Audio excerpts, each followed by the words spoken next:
Good morning everyone, কেমন আছো তোমরা? আশা করি ভালো আছো, সুস্থ আছো। আমি চন্দ্রানী চলে এসেছি আর একটা নতুন ব্লগ ভিডিও নিয়ে তোমাদের সাথে। আজকে সকালটা না একটু অন্যরকমভাবেই শুরু হয়েছে। কেন বলো তো? আজকে ঘুম থেকে উঠেই দেখি না আকাশটা পরিষ্কার, একদম ঝা চকচকে রোদ্দুর উঠেছে। মনটা তো আনন্দে ভরে গেল। জানি না, আজকে না ভিডিও শেষে তোমাদেরকে না একটা হাসির জিনিস দেখাবো, জানো তো? আমি যখন করছিলাম জিনিসটা, তখনই না আমার নিজেকে দেখে খুব হাসি পাচ্ছিল, জানো তো? সেই জন্যই ভাবলাম যে তোমাদের কাছে আজকে এই জিনিসটা আমি শেয়ার করব। সত্যি কথা, কত রকম কাজকর্ম যে আমাদের সংসারে মেয়েদের করতে হয় তা আর বলবার নয়। সত্যি ভাবি যে আমরা না সত্যি সব রকম কাজকর্মই মেয়েরা আমাদের দ্বারা সম্ভব। এদিকে ফুলগুলো মোটামুটি আমার তোলা কমপ্লিট হয়ে গেল। এখন তো আগে যত সাদা ফুল হতো এখন আর হয় না। এই দেখো, তোমাদেরকে দেখাই, আকাশটা দেখো কি সুন্দর আকাশি কালারের। আকাশটা কি ভালো লাগছে, তাই না? কোথাও আমার হারিয়ে যাওয়ার নেই মানা, এত সুন্দর লাগছে। দেখো কতদিন যেন আমরা রোদ্দুরের মুখ দেখি না, তাই না বলো? শরতের আকাশ কত ভালো লাগে, কিন্তু শরৎকাল আর কোথায়? আমরা তো সে শরতের রোদ্দুর আর পাই না। দেখছো মাঠের কাজটাতেও কত সুন্দর লাগছে দেখতে। আর এই যে দেখো সাদা ফুল হয়েছে অনেক দিন বাদে। এখন আর তো এই গাছটাতে সাদা ফুল প্রায় হওয়ার ভুলেই গেছে। আর এই দিকে দেখো পঞ্চমুখী জবাগুলোও হয়েছে 3-4টে। ওই দিকে কিন্তু যেটা ঝুমকো জবা আমার ছিল, জানো তো? কি যে হয়েছে ওই গাছটায় না, জবা হচ্ছেই না। কেন যে এরকম হলো? বর্ষাকালে তো কত জবা হয়, কিন্তু দেখো আমার গাছে না একদমই জবা হচ্ছে না। কেন, কিছু বলতে পারবে তোমরা? কারোর যদি কোনো টিপস জানা থাকে তাহলে অবশ্যই কিন্তু তোমরা আমাকে জানিও। গাছটা তো ভালোই আছে, গাছে কিন্তু কোনো রকম অসুবিধা নেই, ডালপালাও মেলেছে সুন্দর। এই দেখো, দেখছো ফুল তুলে তো মোটামুটি আমি প্লাস্টিকে রেখে দিই, কেন যখন পুজো করবো নালে নেতিয়ে যায়।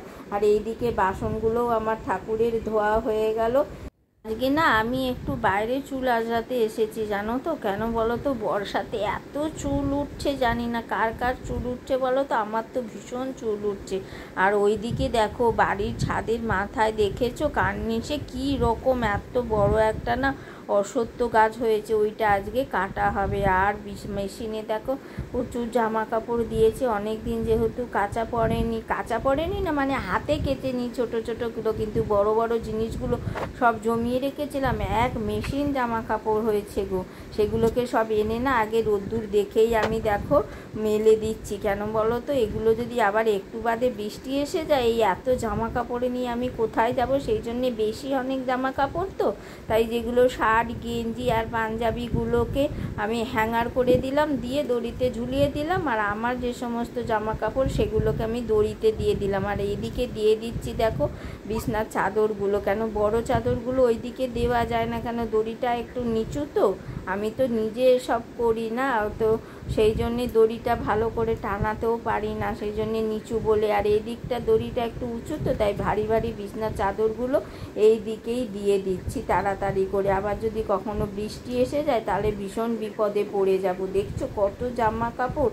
আর এই জামা কাপড় মেলা যেন বর্ষাকালে একটা ঝামেলার ব্যাপার। বর্ষাকালে সহজে শুকায় না, আবার এইগুলোকে নিয়ে তখন আবার ঘরে বাইরে এদিক ওদিক করে দিতে হয়। আর দেখেছো, তোমাদেরকে বললাম যে মাত্র বৃষ্টি আর বিছনার চাদর টাদর সব জামা কাপড় তো তোমাদের দেখালাম, দিয়ে এসছি। ব্যাস আধা ঘন্টা গেল না, দেখো সব বৃষ্টি এসে কি হয়ে গেল। এই এত সব জামা কাপড় তুলে নিয়ে আসলাম। এই দেখো বিছনার চাদর টাদর সব এখানে জড়ো করে রেখে দিয়েছি। আর কিছু যেগুলো হ্যাঙ্গিং করা ছিল হ্যাঙ্গারে, সেগুলোকে গ্রিলে টানিয়ে দিয়েছি। আর এইদিকে দেখো এইগুলোকে একটু দরজার মাথায় মাথায় দিয়ে দিতে হলো। বলতে না বলতেই আধ ঘন্টার মধ্যেই দেখো ঝমঝম করে বৃষ্টি চলে আসলো। আর কি করা যায় বলো?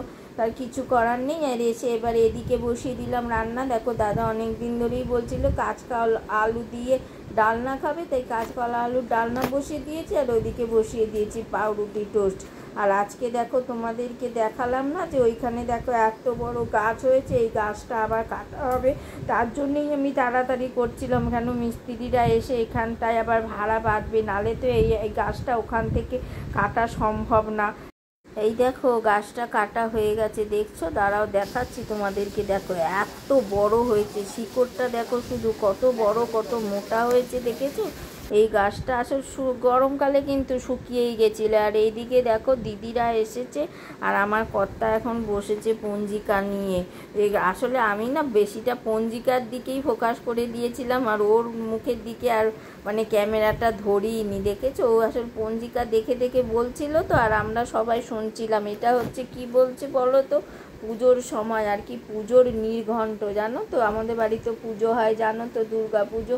তা সবাই জানতে চাইছিল ষষ্ঠী সপ্তমী অষ্টমী মানে কীরকম পড়েছে না পড়েছে, সেই জন্যে ওই সব নিয়েই কথোপকথন হচ্ছিল আর ও ওই সবটাই বলতে তখন ব্যস্ত ছিল। আর আমিও ওইদিকে এত মানে ধ্যান দিয়ে ফেলেছিলাম যে ওর মুখের দিকে আর আমার ক্যামেরাটা ফোকাসই দেওয়া হয়নি। আসলে কি বলো তো, পুজোটা এক একবার এক এক রকমভাবে পড়ে তো সময়সূচিটা। আসলে আমরা না ভীষণ টেনশানে থাকি, এক একবার যা ভোর রাত্রে পুজো পড়ে, সেই জন্যে দেখো আর কি সবাই জানতে চায়, নাহলে তো নাকানি চোবানি খেতে। আগের বার অবধি ভীষণ ভোর রাত্রে রাত্রে সব পুজো পড়েছিল, এই সব কাণ্ড কারখানা করে এতক্ষণে বেলা একটা প্রায় বাজতে যায়। আমি আসলাম রান্না করতে, এখন কি করব, কাঁচকলার একটা নিরামিষ তরকারি করলাম, দেখো ভাত বসিয়েছি আর দাদা ইলিশ মাছ এনেছিল, ইলিশ মাছটা আমি ভাতে দিয়ে দিলাম। আর তোমাদেরকে দেখাবো বলছিলাম না, দেখো কি কাণ্ড বলো তো, এই যে গাছগুলো কেটেছে। আর ওই দিকে তোমরা জানো একটা ডুমুর গাছ আছে আমার, আগের বার তোমাদের দেখিয়েছিলাম কেটেছি, সেই গাছটা বাকি অংশটুকুনি দেখো লোকদেরকে দিয়ে ওইটুকাও গাছটাকেও কাটালাম, বুঝেছো তো। এবারে ডালপালাগুলো আমি বলেছি দাদা ওখানে বার করে রেখে যান, কেন বলো তো, আমি তো জানি না। দেখো বেটা ছেলে মানুষ অত নিখুঁতভাবে কি কাজ করতে পারে বলো তো, কেটে দিয়েছে, এটাই আমার কাছে অনেক, নালে তো এটা আমাকেই করতে হতো। আসলে কি দেখো ওইগুলো না আমি রাখতে বলেছিলাম, দেখো দেখতে পাচ্ছ, বুঝতে পারছো তোমরা, ওর মধ্যে না অনেক ডুমুর ছিল গো, সেইগুলো ছাড়িয়ে ছাড়িয়ে এবারে এখানে এনে রেখে দিয়ে তারপরে দেখো ওই ভারী ডালগুলোকে নিয়ে টেনে টেনে না আমি আবার ফেলে আসলাম, নাহলে কি হবে বলো তো। এই যে সকালবেলা দেখো এই যে দেখছো টেনে টেনে কিভাবে নিয়ে যাচ্ছি আমি, সত্যি সেই জন্যেই বলছিলাম আমরা মেয়েরা পারি না, কেমন কোনো কাজ নেই সংসারে বলো তো। আমি জানি তোমরাও আমার মতো সবাই সংসারের জন্য এতটাই করো, সব কাজকর্ম সেরে এখন প্রায় 2টো বেজে গেল, এখন আমি বসলাম পুজো করতে। তো আর এইদিকে দেখো আমি তো দেখালাম কি রান্না করেছি, আর এই যে দিদিভাই করেছে পাঁঠার মাংস দিয়েছে, আমি একদম মাইক্রোওভেনের মধ্যেই আলাদা করে রেখে দিয়েছি, ও আলাদা করেই দিয়েছে, কেন বলো তো এই মাংস তো আবার খাওয়ার সময় গরম করতে হয়, ঠান্ডা খাওয়া যাবে না। আর এইদিকে না দেখো একটা জিনিস তোমাদেরকে দেখাই, আমি এখানে বসিয়েছি না পেয়ারা পাতা জল দিয়ে, কেন বলো তো দাদার একটু দাঁতের প্রবলেম, তো সেই জন্য ওটাকে একটু ফুটিয়ে না রোজ দাদাকে দিই খাওয়া দাওয়ার পরে কুলকুচি করতে। আর খাওয়া দাওয়া কমপ্লিট হয়ে যাওয়ার পরে এখন কটা বাজে জানো, বাজে 4টে, আজকে অনেক বেলা হয়ে গেল, সেই জন্যে একবারে গ্যাস ট্যাস মুছে সব কমপ্লিট করে বাসন টাসন ধুয়ে সব পরিষ্কার করে একবারে রেখে দিলাম।